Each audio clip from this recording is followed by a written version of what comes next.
Hi, everyone. Look at that. We are right on the dot. Very exciting. Well, welcome, everyone. We know it's going to take a couple minutes for everybody to get into the room. So we're going to give everybody a second to get here, but we are super excited for today's event and for this discussion. And if you are out there in the audience, we would love to hear from you. Drop your name, where you're based, maybe a fun fact about yourself, just so we can see who all is joining us today.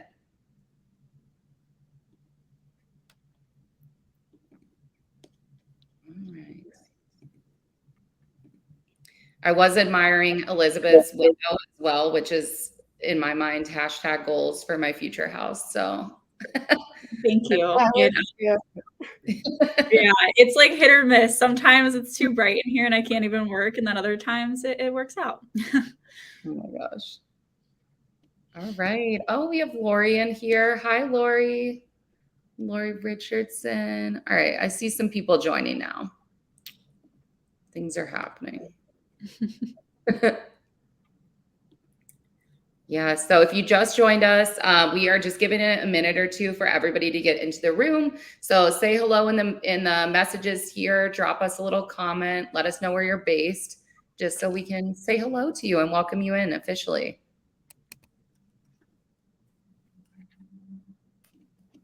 Okay, now seeing more people join, very exciting. nice. What's the weather, Lori? What'd you say? Oh, she was saying it's hot in Tuscan. I was wondering what the weather is now that it's summertime. It's really nice outside. It's been nice everywhere across the board.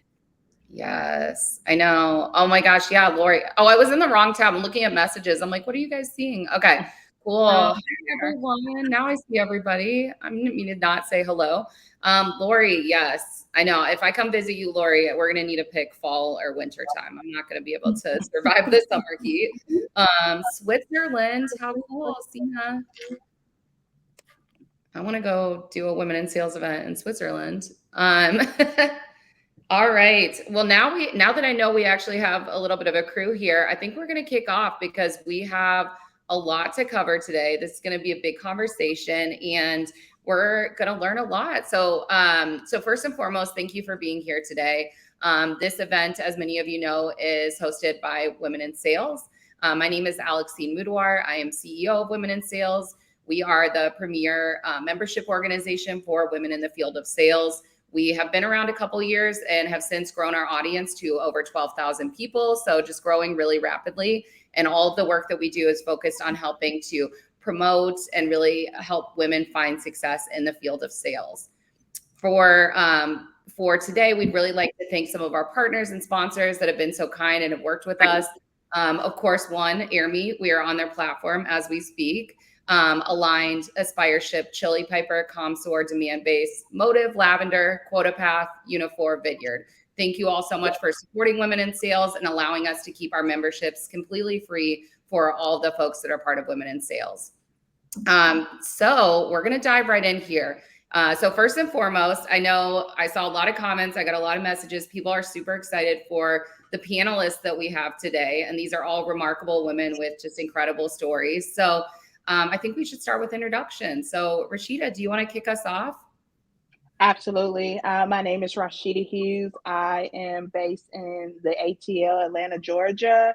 I have been a sales manager for over 15 years plus, worked in the SaaS world for a very, very long time, started off in sales. A fun fact about me, I love sports. So a big sports fanatic, was up late last night watching Denver and Miami duke it out in the finals. And I'm a true sales guru and love sales to my core. And super excited to talk about my journey in sales as a leader. Love it. Welcome. So excited to have you. Elizabeth, why don't you go next? Hi, my name is Elizabeth, or I go by Liz as well. I'm an SDR manager at a MarTech company called Canto. Prior to that, I had been at an Austin startup called WorkRise, and then before that at Uber. I'm located in Austin, Texas. It's also very, very hot here. Alexine, don't come in the summer either. I've been in sales nearly my whole adult career. I started out studying marketing, but then soon realized, wow, I can get paid a lot more in sales, and I can actually reap the benefits of all the marketing campaigns I had been working on. So I'm really excited to be here and be contributing to this panel. Amazing. All right, I'm just going in sequential order on my screen. So Marlena, over to you. Yes, hello, Marlena Moeller. I'm a Senior Director of Inside Sales Development at a company called Attentive. We're about an 80-person SDR org and work there specifically on also new verticals and some testing initiatives as well. Before that, I was an SDR manager at Snowflake through their IPOs. I've sold in the data and engineering space and now in the MarTech space as well. And I'll share more about some other passions with my story into sales. Had some interesting other roles before joining sales. Love it. All right, Miriam, you're last. Last but not least, tell us who you are. Yeah, so hi guys, I'm Maram, short for Mimi. It's just a lot easier since Maram is definitely harder to say. A little bit about me. I've been in sales for the last 14 plus years. I've come from Apple. I was there for about 9, Google, Amazon, left that, and then went to Gong, and I'm recently at Yelp. So lots of great background and tons of experiences in sales. Quick fun fact about me, I have a 16-month-old, so I'm very passionate about being a mom and also being a female leader and an activist for females. So love this channel, love to be a part of this this overall podcast today and this panelist as well. Amazing. Well, again, thank you all for being here. We have a list of questions that we're going to go through today, but for everybody that's joining us, feel free to drop questions in the Q&A tab. We will try to get to those periodically as we have gaps on the off chance that we run out of things to talk about, which I don't think will happen. So keep dropping your questions. We'll keep getting to them as we go.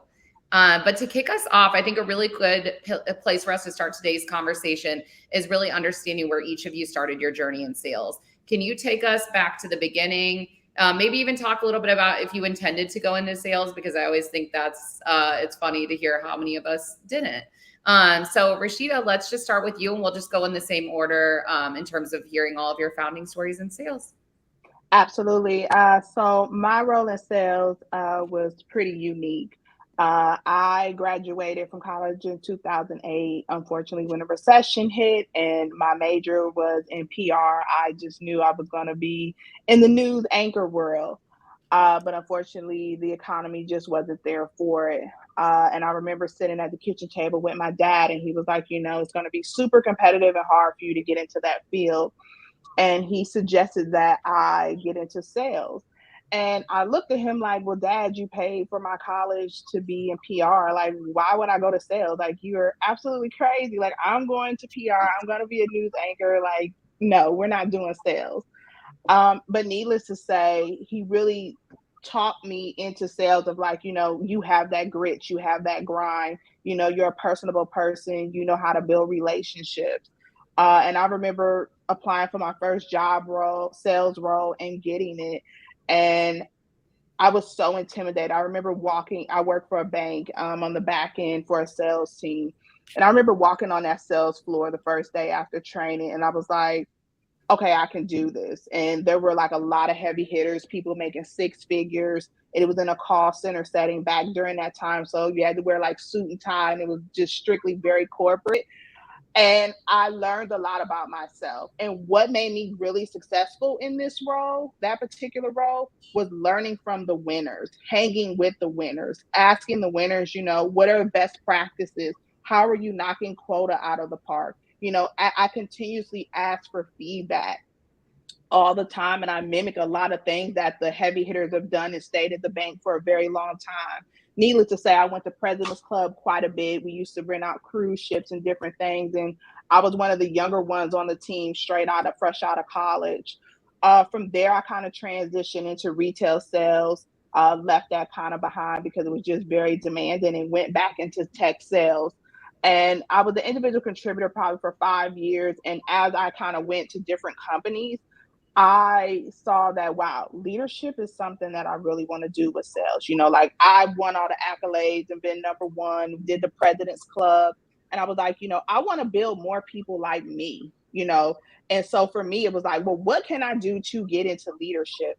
And so I remember reaching out to my manager, and needless to say, having a conversation with them. in regards to, what it takes to be in leadership. But going back to like the individual contributor piece, the key thing was one, getting feedback from the winners, getting feedback from my managers. And then I just learned and had a passion for sales. I mean, I've sold a lot of things when I was an individual contributor, but the key things that have kept me afloat when I was an individual contributor is one, asking for that key feedback, mimicking what the winners are doing and hanging with the winners, failing fast, but learning quicker. You're going to fail. You're not going to hit quota some months, but that's okay. It's learning to pick yourself back up, learning how to build relationships, being organized. Like, you have to be organized in sales. If you're not organized, then your day will be scattered. And understanding, like, I used to make like a key matrix, a 4 matrix, like what's super important, what's kind of important, what's question mark, and what can wait, and really making sure I'm tackling the things that need to be tackled. But also asking my manager, where can I additionally show up? What can I take off of your plate? And making sure, one, that I advocated for myself during my sales career. I learned very quickly that no one's going to advocate for you but you. So you have to raise your hand and say, hey, it's me. I want to do it. Because when you stand out in that realm, people will start talking about you in different rooms, which can move you into leadership just overall.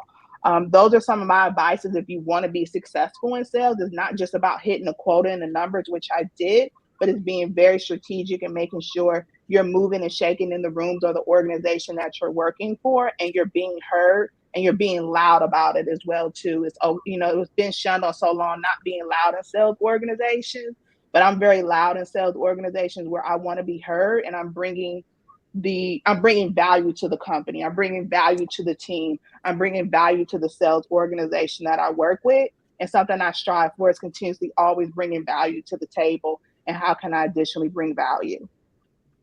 It's amazing. I also had a little retail stint too. So at some point, maybe we'll talk about career transitioners. But that's amazing. Thanks for sharing your story. Elizabeth, what about you? How did you get your start in sales?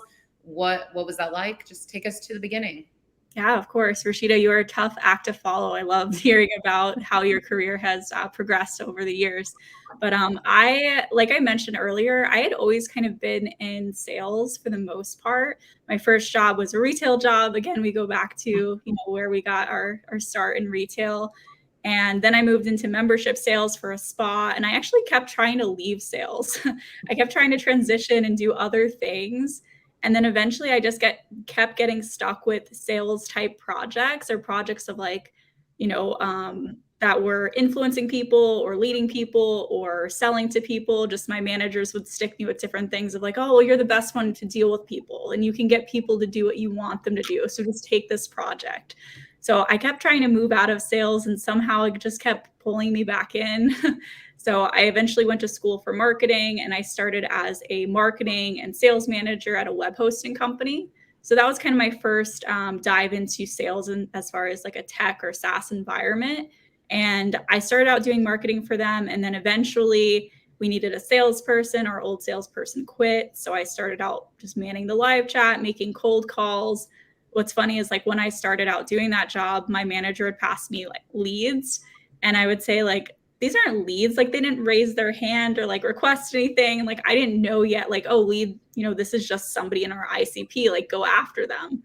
So I quickly learned that and developed a lot of our playbooks as far as our scripting for cold calls, our sales process in general, and how we would go to market. Then I ended up moving from North Carolina to Austin, Texas, where I am now. Again, tried to leave sales. I was like, oh, maybe I'll do, customer success. That work will translate really well. But I got recruited for a really popular company in the area to do sales again. And I was like, you know what? I feel like I'm being called to stay in this profession. And that was where I found my true love for sales, not just in that this was something I was good at, but I actually really, really enjoyed it. And that was my first SDR role. So it was it felt weird to kind of take a step back for me, because I had been in full sales cycle roles, and then going to, a BDR role where I was mostly setting meetings and teeing it up for the AE. It felt like a step back, but I really loved the tech world and being able to, work with other SDRs on the team and influence, how they did things and sharing best practices. So that overall is where I discovered not only, was I good at this industry? I also loved it, and I really loved helping other people in the role, especially women, especially people that were coming into the role fresh, and helping them develop their voice and gain their confidence. So that's a little bit about my journey. It's amazing. Love it. All right. Well, Marlena, over to you. Let's hear about how you got your start. I know you have an interesting story, so I'm excited for this. Yes, I think I probably am more of the like process of elimination into sales. So early in, college, I had a same process of elimination, choosing my major of, I don't think I'm going to be doing these certain ones, ended up in a psychology major. I think my first career path was academic psychology. I got pretty deep in, working in labs, working in experimentation, through like doing one publication, flying to, somewhere in New Mexico to go talk about the research. And what I found there is I loved these like concepts of psychology, but the reward structure of academia just wasn't as personally fulfilling for me. I felt that as at the post publishing, like, what's going to happen to that research now, and how is it going to go be applied? And having visibility into that is something I really wanted. Yeah. A career shift that doesn't make sense there is I also had a really strong passion for animals, and had been told, all my life, like, you should be a veterinarian. And I really loved, school, studying biology, et cetera. So my last 2 years of college, once I decided, maybe not the academia side, was preparing to be a practicing veterinarian. Fortunately, you need a lot of clinical hours to do that, over 2,000 to be a good applicant. So I was about 1,600 hours into my clinical veterinary experience to apply when I realized, although the schooling was really interesting to me, the idea that I was signing up for, like, this is going to be your job for the next 50 or whatever years, started to feel a little daunting to me. That I saw how much I thrived in places with academic challenges and a lot of changes. And so I decided not to go to veterinary school. And I knew from there were two things I was looking for. Like, one is I wanted something where I could see the effect of my work all the way through. And number two is I wanted something that had continuing academic vitality. That day, or, sometime post-graduation, was also very unemployed at the time and needed a job, and got a in-mail for an SDR role. The reality of it is I, obviously needed a role, went to the interview, got an offer at the interview that I had 24 hours to respond to. And so the next week I was in an SDR role. And I remember it was one day, maybe a couple months in, where I was selling data warehousing. So anybody who had a lot of data.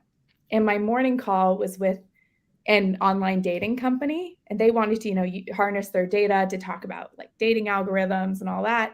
And my afternoon call was with a like fish farming company who wanted to harness their data to figure out like how many salmon they should put in a pool to get out the fattest salmon.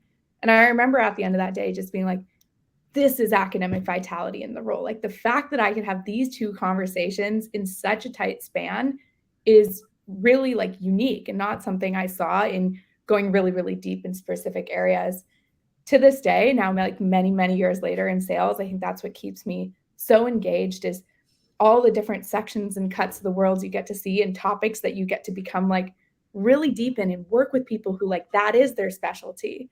So that's how I ended up in sales, and what's definitely kept me in it, as well as getting to apply that psychology part to the management, and how you make people feel, welcome and valued in an environment, how you motivate people to success. So it's been a real blessing to have found it. And of course, it felt chaotic at time. You can make any story sound good in retrospect of like, yeah, I had to learn these two things to understand that sales was the right fit for me. But that's what brought me to today. Amazing. Miram, I'm practicing. I've been practicing every time. Mimi, over to you. Yeah, so a little bit about me. I started my career back when I was 14 years old. It was probably illegal, but back then, a lot of people got away with a lot of things. So I actually joined as a cold caller to become a mortgage broker. And the story is I wanted to, make some side money. I was really young. Before my days selling lemonade at lemonade stands and selling, candy bars and Girl Scout cookies and trying to sell donations at like school. I was like, let me take this gig and see if it will work out. And so I actually joined a company called Triumph Funding. And I had the hardest job. My job was to get social security numbers, and that was to get people to refinance their homes. And so I would have to call on random people that would be, either paying a high interest rate, 8%, 7%, get them to refinance. And so I would have to cold call them and get their social security number. So it was really hard. And I had a lot of people slam the phone on me, curse me out, say not very nice things. It was really frustrating and tough. And so what I did is I moved my desk over, and Rashida, to your point, like I found those winners in the room. I moved my desk over to the people that were like closing the biggest deals. They were getting insane commission checks. And I was like, oh my God, I want to be that. Like it felt like the Wolf of Wall Street. And I was like, I want to be that, like that person on the phone that's like, pulling socials all day long. And I sat next to the person that was really good. And I was like, oh, wow. Like the first thing he did was he built rapport. And so like building rapport is so important when you're calling anybody. Like as soon as you say, hi, I'm so-and-so calling, it sounds very salesy. So instead you have to add a little bit of humility to it. Like, hi, this is a cold call. I am calling you. You probably hate it just as much as I hate making cold calls. Finding a way to like, be different, be creative. And so like, if you hear someone's driving, where are you driving to? Oh, are you heading to Starbucks? What are you getting? What kind of coffee are you getting? So like finding ways to be super creative. And so 3 months into the role, I pulled 9 socials a day, and I was the number one cold caller and number one seller. And I didn't even know what I was doing. I just knew that I was like building rapport, building relationships, asking questions, being really curious, making it about them, right? Asking them about their day, their kids, where do they live? What's their neighborhood like? And then getting into the conversation of, what is their mortgage? Oh, like, have you thought about saving, $5,000 a month or whatever the case may be? And so I decided that I learned that like I really loved just talking to people, learning about them, and not making it about the sale. I dropped the pitch, and I stuck to the problem. And the problem was, saving people more money and putting money back in their pocket to spend time with their kids, or to, go away on vacation and like, find ways to kind of, pay yourself back for all the times that you have to, spend all these, extra things that you don't want to necessarily do as an adult. So that's kind of my career, how I got started. And it was like, whoa, like if you can get someone social, you can get them to buy SaaS, you can get them to buy advertising, you can get them to buy anything at all. And it just takes being creative and also not stopping. Persistence is so important. The word no to me just means KNOW. So if you just kind of like train your mind to kind of like manipulate, your own thought process, that no just means they don't know enough about you, your team, your product, who you are, why you're calling, what's the reason. If you start to train yourself that every no will become a maybe, and then a maybe will become a yes, it will work. Like the front door is always locked, but the back door will work. And if the back door doesn't work, the window opens. If the door is meant to open and close, it can go both ways. So just know that like every door in America, every door in the world can open just as much as it can close. And so it's your job to find a way to really be creative. And sometimes it's just being human too, being humility and saying, you know what, I'm calling you probably at the worst humanly possible time, gets people to chuckle. So that was kind of like my goal, is like to figure out how to like, crack the ice, break the ice, even if it was like weird and off-putting or like different. I think that definitely helps too. And then to everyone's point here, one of the things that I loved about my first job at sales is that it was advice that I got from the heavy hitter that was sitting next to me. He said, if you're the smartest person in the room, you're in the wrong room. So that was like my big learning, is like, if I'm the smartest person at my job, I'm probably not in the right job. I need to be challenged every day. And that starts with getting hung up on, getting cursed at, people telling me no, and it feeling like it's not possible. And it will be possible, because the word impossible is actually I am possible. So that's kind of my start. And like most of you guys, I didn't even study business. I speak 4 languages. I studied PR, and I was a reporter for the first 6 years of my career, doing internships at Regis and Kelly, Rachel Ray, CBS Radio, New York One. I wanted to be a talk show host. I wanted to be the next Tyra Banks. And I learned through just talking to people and like finding things that like me, like pulled them into me, was like what was my knack for sales. And so that's how my career started. And it's just an awesome journey to see that if you can have a conversation with any stranger, like under the sun, and make them feel warm and comfortable, anybody will buy from you. Yes, I love this. I'm like over here, I'm like trying to denote all these little like the NOW, KNOW, I am possible. I love it. These are great. Well, this next question is going to kind of take us a step deeper, which is into how each of you transition and set yourself up for leadership roles.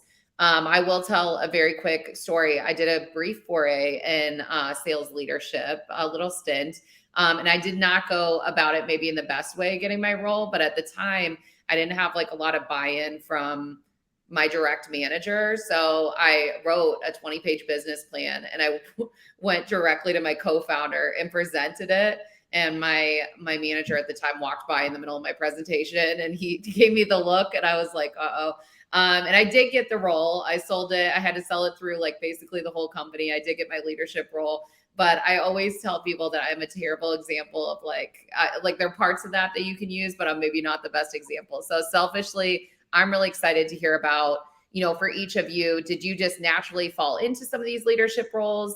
Did you have to set yourself up for that? Were there instances where you had to build a similar business case and go about, internally selling yourself essentially? So let's talk about, that shift into leadership and what that looked like for each of you. So Rashida, let's go back to you and just go straight down the line again. Absolutely. So my door open to leadership was a little different. It actually started in retail. I actually work for Mattress Firm. Mattress Firm actually has a phenomenal sales program and really sets you up for success and builds that swag and confidence that you need because you're selling like $3,000, $4,000, $10,000 mattresses. And people actually buy them if you build a relationship, like Mimi said.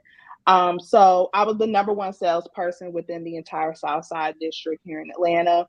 I was helping my manager run stores. So again, it goes back to what I said at the beginning. I was asking my manager a lot, what can I take off your plate? Where can I help you? Who can I coach up? I kind of started in that realm.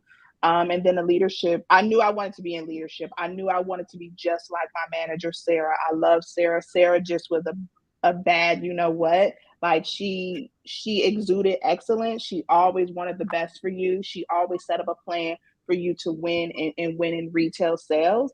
And I remember just shadowing her. I just asked her one day, can I shadow you? I didn't even tell her what I was doing intentionally. I just wanted to see if this is right for me. Is this something I really want to do? Because I see what she's doing day to day, pumping the team up, sending an email, but also learning the back end piece of, writing tips, visiting different stores, building relationships, coaching people up. You're also a therapist as a leader, a sales leader as well too, listening to people and coaching them up.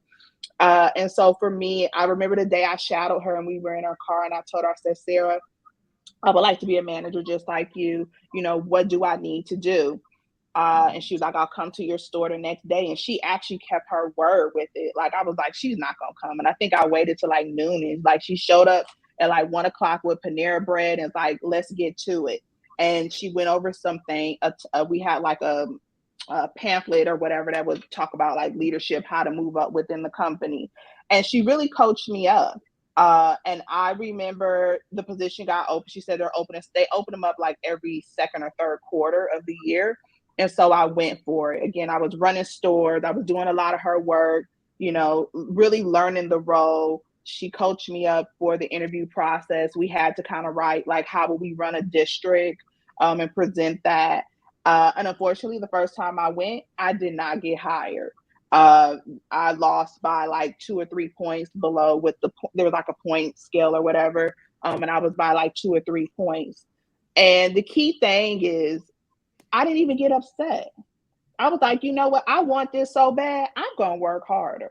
Like, it wasn't like, oh, it's over. It's lights out. Like, I'm not going to do this anymore. It was like, oh, no. Oh, they going to not give me 3 points? Okay, I'm going to get 15 points now. No worries at all. And I remember reviewing the feedback. And I went to Sarah. And I actually went to every single person on the panel. Like, well, why did you give me this score? What can I do to do better? Because you're going to see me the next 2 to 3 quarters. So you tell me what I need to do to win these additional points. I want the bonus points as well, too.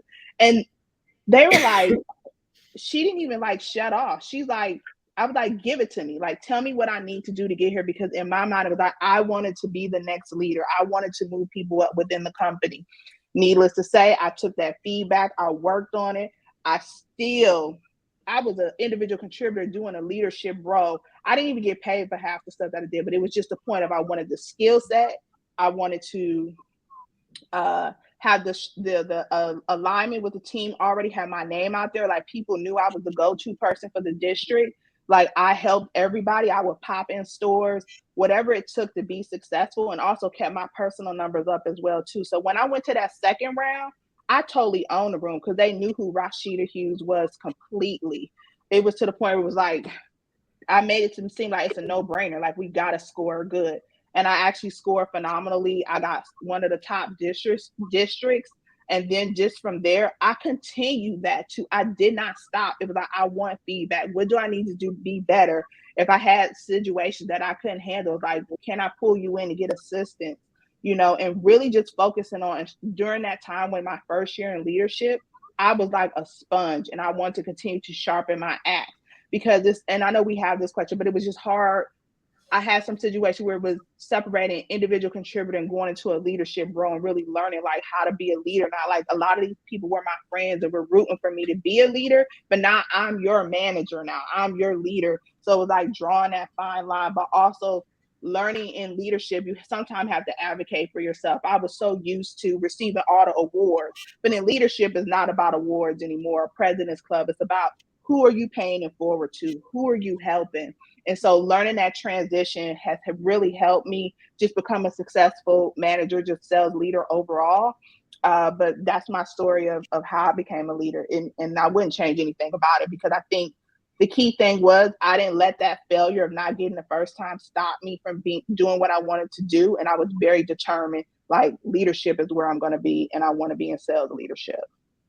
It's amazing. Your story is amazing. Yeah. And I think about this a lot, is this idea of like asking for feedback. And, unfortunately, as women, I noticed this, at least for myself, reporting to almost exclusively men throughout my career. I had to like very explicitly ask for like direct feedback. I was like, please do not dance around it. Don't tell me something a month from now. I want to know in the moment when I make a misstep, and I want to fix it. I want to course correct immediately. And so I got to the point where, like, the minute I was like in an interview, I was like, I would like to report to a leader who's going to give me very crisp, like crystal clear feedback. I like very much transparency. And I think that was like surprising sometimes. So it's a reminder that as women, sometimes, unfortunately, there are these places in which we may not get as much direct feedback. And so sometimes we do have to do that nudge and ask for even more, and ask for that transparency, and ask for, if I do X, Y, and Z, what will happen? What does that lead to? So I think your story is incredible. Elizabeth, let's go over to you and hear a little bit about your story of kind of how you set yourself up for those leadership roles. If you had to make a business case, or you had to kind of sell yourself internally, how you did that. Of course. So I have a couple different journeys into leadership. I'm going to cover my leadership or my journey into leadership in SaaS, because I feel like it's just more relevant. And I've had my first time I had to make more of a business case. And then as far as going into leadership specifically in SaaS, it was kind of more of an organic thing. I would say really early on as an SDR, my manager was super swamped. She was an amazing person, incredibly smart and supportive. I learned a lot from her, but she just didn't really have the time for coaching and development that, she probably needed to spend with the team. So I kind of early on, after I mastered all of the SDR skills that I was working on, I took on more of a leadership role within the team I was working with. When somebody was on a PIP, I was that person where she was like, you better sit in a room with them all day and get them some meetings. Or she'd have interviews and she'd be like, hey, Liz, can you take this for me? I'm just super busy. And, no, like, teaching of should you conduct this interview? What questions do you want to ask? I was just completely, just me and Google, just winging it. Like, how do I do this person's role? How do I make their job easier? And I realized early on that, like, when I booked a meeting, when I closed a deal, when I saw any ounce of success, I was, quickly like, okay, on to the next one. Like, there was no like, oh my gosh, this is so exciting. Like, but when somebody I was coaching booked a meeting or saw success, I was like, it lit me up of like, this is such a great feeling. So I really doubled down on that and thought, like, even as an IC early on, how can I ensure everyone else on my team is successful as far as, hitting our numbers across the team, showing up professionally. And I really took ownership of that when I wasn't asked to. My manager knew that I wanted to be a manager and was setting me up for that. So I didn't really have to make a business case because she was really helping. But then the company I was with went through layoffs. So that was, in 2020 with COVID. And I was left on the SDR team with 2 other people. So it was just a team of 3 at that point. And obviously there wasn't really any need for a manager anymore because we, cut our team. So I moved into an AE role and, just wanting to take the next step. I had been an SDR for, I think, 2 years. So just kind of burnt out and wanting to move to that next level.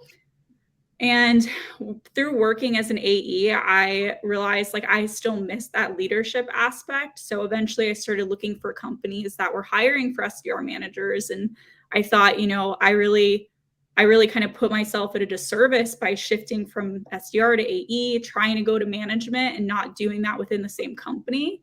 But then what I found was a lot of companies were willing to take someone on. And a lot of companies looked at that AE experience as being really valuable. So what felt for me is, taking a step back actually propelled me forward, because now I can come into an organization and not just understand how their SDR department is supposed to be run, but I also know a lot about how the sales department should be run as well. And I can see it from both sides. So in short, I didn't really have to make a business case. I think the best business case is being about it, not just talking about what you want to do, but actually doing the job that you're going for now and not caring that you're not getting paid for it, just giving it your all and just making your manager, your director, the VP, making their job easier and understanding what they want and what they care about, and make that your mission as an IC. And you won't even need to ask for a manager position. People will just start looking at you for that. Love it. Be about it. That could be a webinar in and of itself. Very cool. Marlena, what about you? Yeah, I think I'll chime more on what Elizabeth said about do the job before you get it, because I think that was such common advice, and it probably takes a lot of perspective now to actually know what that would have looked like or meant more fully. I remember one day I was with my manager and I, having been a top performer, I was really excited about, I had moved my results up from, some good amount to some great amount. And he kind of said to me that's great, but if you move your results by 20%, it is not as big of an impact if you can go move all 30 other people on your team up by 1%. Can you go start doing more of that? And I thought that was really interesting, just looking at how much I wanted to have impact to the company. And I thought that was only in my control. But really, when you look at smaller impact at scale, how much that can do and how much impact you can have on other people. Now, then I had the channel okay, I do this well. How do I actually go have impact? It could feel well, I'm not their manager, etc. I think learning to extend your impact is a super hard skill and one that you totally can do early on. So let's take an example of I loved Salesforce reports. My team still laughs at me that I solved half of things with Salesforce reports. But let's say you find a Salesforce report you found a new way to, look at your book of business and it's really effective. Level 1's probably speaking up about it in a team meeting or sending it to your manager and saying hey, I'm doing this. If you want to share it, great. Level 2 is maybe you share it with your local team with Slack in a demo video showing them how to use it. But level 3 is, hey, other team's manager, I taught my team how to use this. We found success. I met with Sam on your team and he told me with these 2 modifications, your team could probably find it valuable too. So here's the adjusted report and here's a slide for your team meeting deck talking about the purpose and why it's useful. Suddenly you are helping a lot of people outside your purview with very little additional work. So I think the more times that I just started doing that, then when it's time that there is a manager opening, that's this person is an easy answer. And sometimes it can feel you need a lot of permission to extend your impact. And what I've found is you really don't. And if you approach it the right way, people are just generally happy and helpful, and they can always say no. But I would say when in doubt, do it. I think the second thing that took me a long time to realize, and now being on the hiring side of these roles, is manager roles don't just come out of thin air. And if you have one that is open on your team as soon as you're interested, that's not necessarily a good sign, because that can mean that there was unfulfilled manager need. So there's really 3 areas these come from. I think one is a manager leaves. The second is like your team is expanding and your ratios are getting too high that you're going to need an additional manager. Or maybe third is like there's a net new project, maybe you're launching a new country, something like that, where you're going to need brand new managers. If you know, I think you can have that conversation about like, hey, which of these paths are roles most likely to come from? And then you're going to know how you can better train your skill set. Because if it looks like you're going to be taking over a manager's team who left, it's all about like, how do you build rapport quickly? How do you find areas of potential in that account list that maybe the previous management didn't? If you're going to be ramping a brand new team, you should focus a lot more on like enablement and learning and working with new people versus maybe net new initiative. You want to work on like, how can I demonstrate my project management skills, these things. So I think even if you're not sure where the role is going to come from, you can kind of map down those likely paths and continue to do work that allows you to like build that business case for it. So broad answers. No, this is good. And you have me thinking too about the idea of like the abundance versus scarcity mindset, because I think backwards and oftentimes like when we think about there's one leadership role, we're all trying to get the leadership role, we get into scarcity mindset really quickly. And that forces us to do things like, okay, I created this killer report. I'm not going to tell anyone about it. And then I'm going to have it and I'm going to show it to leadership. They'll probably inevitably roll it out to the team. But how much more impactful would that have been if I actually took that step and led the way and showed them and did it from like an abundance mindset? So what you're talking about kind of counters like what for so many years we were taught, which was like, if you have something good, keep it to yourself and then use that as leverage to get your next step. Where instead you're like, hey, when you have that information, spread it out, use that to level up to there and help people along the way. So I think that's amazing. That's a really good lesson to learn. Mimi, what about you? Tell us about how you set yourself up. I think you and I actually, when we were doing a call thinking about this event together, you had brought up the idea potentially of if people had to build a business case to get into leadership. So I feel like we talked a little bit about this topic. So I'm excited for you to dig into this. Yeah, totally. And I agree with everyone here. I think it's really like all the things are spot on. Finding a mentor, right, in the room that you can, right, be your buddy system, finding somebody that you know that you can trust, that you can learn from, shadowing as many calls as possible, but also being the person that's open to, you know, having them do the shadowing as well. And like learning from each other is super important. My biggest two leadership principles that I think are super important when it comes to getting into leadership is learning and being curious. So like things that you don't know, like ask questions, like ask why, you know, learn the what, the why, the who, the how, the when is super important, but also making yourself easily accessible. So that means like no job is beneath me, like being the person that's raising your hand when no one else wants to volunteer because it's maybe not the best job or it's not the best project or it's not going to move you forward or it's going to, you know, set you back or it's going to be more time consuming. So I have a story to tell. Back when I was at Apple in 2011, I was the first person to raise my hand and everybody else didn't want to do it because it was a tough task, you know, which is training a new team. And so I decided, okay, I'll train the team. I'm not really a manager, but I'll work on, you know, maybe finding 4 people that I think need help. And so I went to my manager saying, hey, I think these 4 people might need help just based on the fact that like I've overheard them sell. And so I found those people, made them my friends, put them in my corner and worked with them. And, you know, I found champions to help me along the way because you can't do it alone. Right. My dad always says that like you have a car, like great, you're going to have a master engine, but like you need 4 tires, you need a steering wheel. Otherwise your car is stuck in park and you can't move anywhere. So it's finding, you know, extending and supporting, like looking at your support teams as well, bringing them involved. So whether it's your SEs or your project managers or your marketing team or product marketing teams, like get those people involved early on and like have them help you because then you can speak to like not just, you know, spreading your, you know, your love and your TLC with one person that you want to train and that you want to help out, but like you're now getting it where like everybody is now like involved and like it's a big team initiative. And so I think the biggest thing is like finding out how to not be a square that fits in a round peg. And so the motto at Apple is like be different. And so being different is like finding the people that, you know, are the underdogs and the outcasts that like necessarily might not want to go, you know, into leadership, but like finding those people and teaching them and like the people that you think are not as passionate can be passionate. The people that are terrible at sales can be good at sales. So for me, it's been really about just, you know, putting my hand up saying, hey, I'd love to just help out. I don't want to roll and not asking for it, not assuming it, but doing it because I want to be able to serve for my people and for the team and for my colleagues and my peers. And then, like, 9 times out of 10, it usually works out. They're like, oh my God, like, there's no ask. You just did what we told you and you did great. And so you climbed to the top and now we want to give you a leadership position.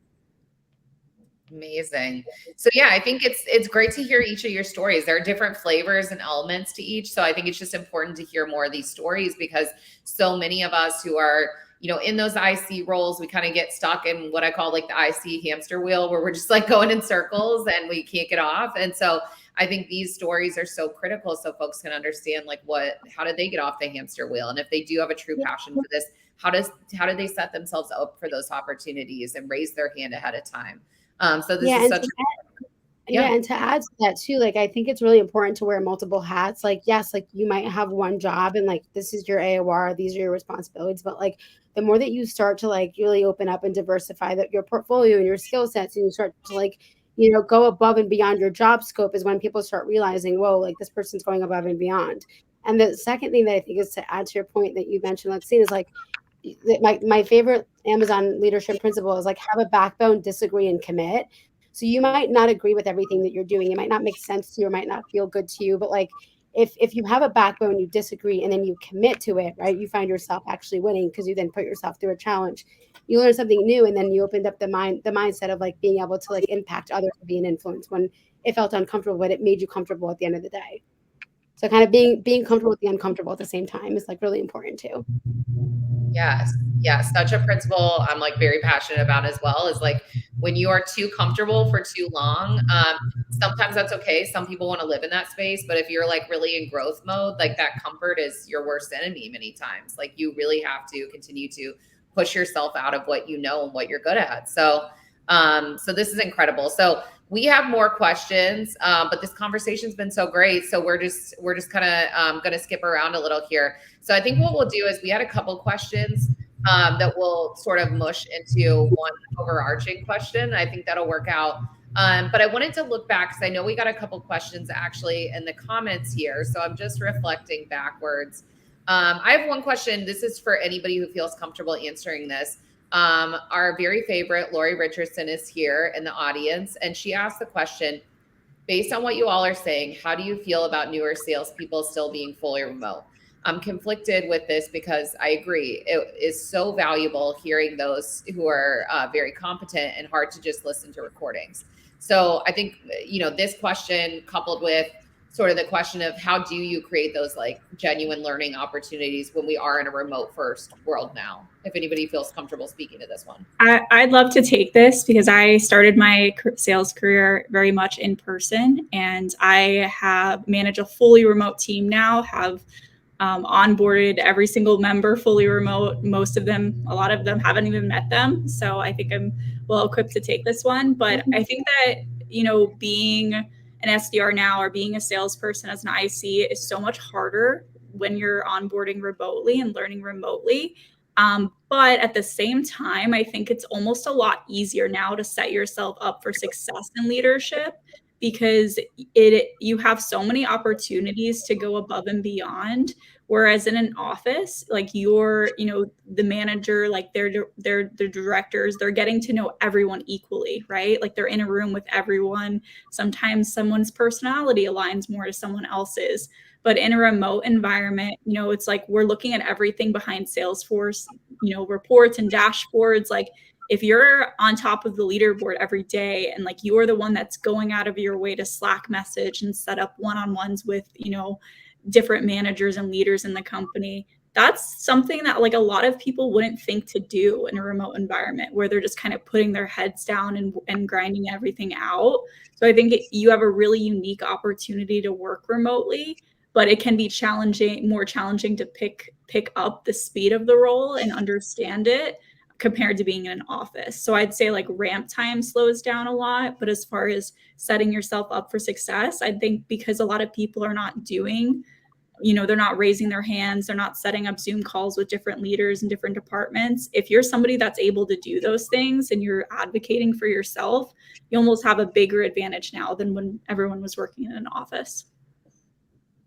Oh, interesting. Yeah, I'm also, I guess, thinking out loud here too.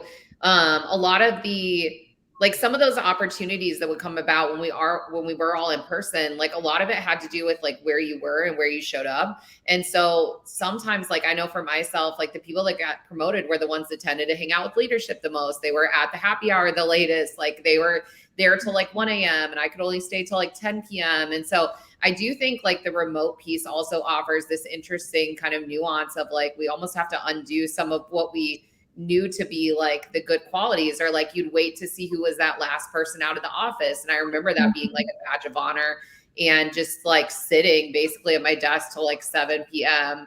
to make eye contact with like a VP, only to like go home really late that night. And it was like, all right, I did the thing. So I do think there are also some like really interesting nuances to just this remote first world as well that are kind of shaking up what we knew. Does Marlena, I was gonna say, does anyone have a take? Just, I know we've all touched on this concept of like mentoring and networking and spending time with leadership. And I think this is like maybe to like the piece of advice I'd leave with anyone on this call too, is learning what meaningful networking looks like is super important. I know like one of my mentors said something that stuck with me forever, which is like, I can only drink so much coffee because everybody was asking her for coffee chats. And I know she actually joked that one time she was like leaving a speech and didn't have time to talk to somebody. And they said, well, do you have a ride to the airport? And that person ended up driving her to the airport for an hour and having like a really meaningful conversation. And I think for me, there's so many times I've felt that like, I don't feel sometimes that I can have like big, meaningful conversations at happy hours and whatnot. And some of the best advice I've had is learn how you can do meaningful work with people. There was the sales leader who joined Attentive, who I really wanted to get to know. She was great. Annie Roche, if some of you have followed her. And I was just like, I really want to ask her for a coffee chat. But I have this gut instinct now of like, is there something more meaningful I can ask for? And I knew she was like writing on LinkedIn. And so I approached her and I was like, hey, I'd really like to get to know you. Would you want to co-author a blog? And we ended up, after now like over a year, writing like 10 pieces and writing an AESDR collaboration guide and all this stuff that really resulted in a more meaningful relationship. And I have somebody else on this call who we wanted to spend time together. She knew reading more was a goal of mine. And we have a one-person book club now. Well, two of us. She's reading the books as well. So I think this idea of how can you understand what those person's goals are a little bit and just try and find a way that you can have meaningful work together that shows them your skill set that will continue to build those champions for you as a leader and do a lot more. So it's my notes on coffee chats, but I think really important and easy to do in the remote world as well, because there's more ability to see like what people care about. What are they posting on Slack? How are they interacting, right? You can see kind of a little more into what other people are working on to find those opportunities. Oh, this is so good. This has me thinking. So my main mentor is Amy Bullis. So a lot of you know who she is. And it's so funny because people like send me messages and they're like, how do I get Amy? I want Amy as my mentor. And I'm like, I spent years like showing up to every event. I was the community leader for TNS when they had TNS. Like I did a lot behind the scenes, and it wasn't intentionally for that reason. But it's that idea of like giving as you're asking, like it's reciprocative, like you're reciprocal. And so it's just so important to think about that too. Like how often are we going to people and just taking? And what are those opportunities where we can kind of meet them where they are? Like, what are they interested in? Even if it's just a topic that they care about and you hear them talking about it at the office, ask a question about that if you know they're passionate. If they're like, they love their pet, talk about their pet, look at a couple of pictures, not, it's fine. So I just think this is great. So we are, I cannot believe this, but coming up on time. So I think where we can leave this conversation and where we should kind of wrap on is asking each of you what advice you'd leave other women who have come to this event that are looking to move into those leadership roles with. What are, either one or a couple pieces of advice that you would offer to them as they're really trying to make that swing from individual contributor to sales leader? So Rashida, let's start with you and let's hear it. Absolutely. So one key thing is advocate for yourself, advocate for yourself, advocate for yourself. And I'm going to say it one more time, advocate for yourself. My mom gave me a saying, closed mouths do not get fed. So if you want to speak loud, be the loudest person in the room, shine bright like a diamond, and let them know that that's what you want. in sales as an individual contributor, understand everything you do, you've earned it. You put the work in, you put the tenacity, you put the grit, you put the grind. Don't let anyone tell you that you can't do it, because I was told that a lot of times in my sales career, like it's specifically as a woman, like you can't run a sales organization, you can't have the top sales team in the company. And I always prove them wrong. Prove them wrong. And you prove them wrong by being strategic. You don't prove them wrong by being rude and nasty. You be strategic. You build a top sales team. And when you're an individual contributor, build yourself up. Build yourself up to be able to understand that no, and doors are going to be closed continuously on you. And if you learn how to kick a door in and demand the roles, you're going to get them.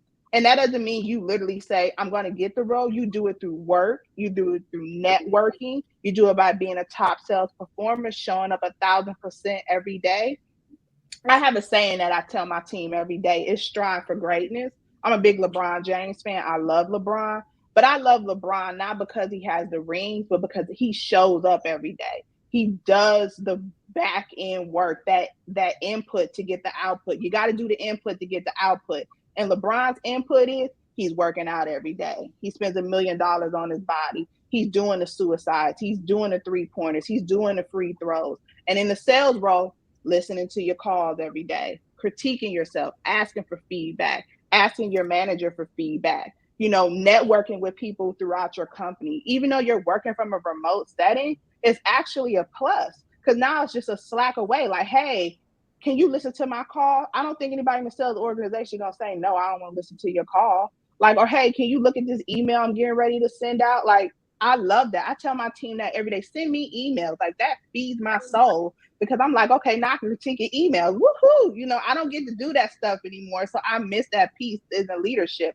It's doing the greatness, doing the great input, and you're gonna get the output of leadership. But if you're just looking at the output of I want to be a leader, you're not going to get there. You got to do the LeBron James method of striving for greatness. You got to spend that money on networking events, getting education. Sales has changed so much from when I've been there. You could pay for courses. I didn't have no courses when I was in sales. I had to just tap somebody on the shoulder. It's courses out there. There's YouTube videos. There's people on Instagram, Facebook, Twitter, LinkedIn. Like, there's so much information. You got to figure out what information is good for you, and then write a game plan. Don't just say you want to be a leader. Have a game play. What's the play? And work that play, and you'll get the results you want. Love it. I feel like, Rashida, what is it going to take for me to just do like a phone call with you, like Monday morning, 3 minutes? We just do like a pep talk and I go into my work week. Just inbox me. Absolutely. No, this is fantastic. Everybody's out of order now. So whoever wants to go next, jump right in. What advice would you leave folks with? I'll be quick. Sorry. Go ahead. Yeah. Oh, no, you're good. I'm not going to, I think my biggest one was just advocating for yourself. But aside from that, I would say that as an IC, be the example for the team. So when I look at my team and like bringing on team leads and like future managers, it's great to advocate for yourself, but make sure that like everything you're doing is the picture perfect example of like what you want your team to be. The way you show up to meetings, how you present yourself, your activities, the effort you put in, how you communicate. Everything needs to be aligned with, how you envision a team should be and what your manager's expectations are. So if you're not that picture perfect example of like what everyone should be emulating, figure out what it's going to take to do that and get there and be that person, because that's going to be the biggest thing that you can do to say like, I am doing all of the right things. I am somebody that everyone can look to as like, this is who I should be following and aligning myself with. And if you're that person for the team, it's going to be a lot easier to advocate for yourself because you already have that case behind you. Love it. Mimi, jump right in. Yeah. I was just going to add, and I'll keep it brief because I know we're almost at time. Be a sponge. So that means don't be the know-it-all. Literally learn everything. Wisdom is power. Data is knowledge. Data is king.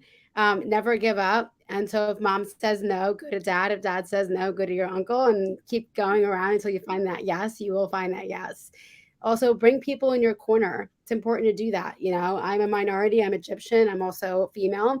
So I'm a double minority and also a mom. So find people in your corner, right? And not everyone's meant to be in your corner. Some people might not be in your corner. Find another corner. There's always somebody that you can bring with you in that corner.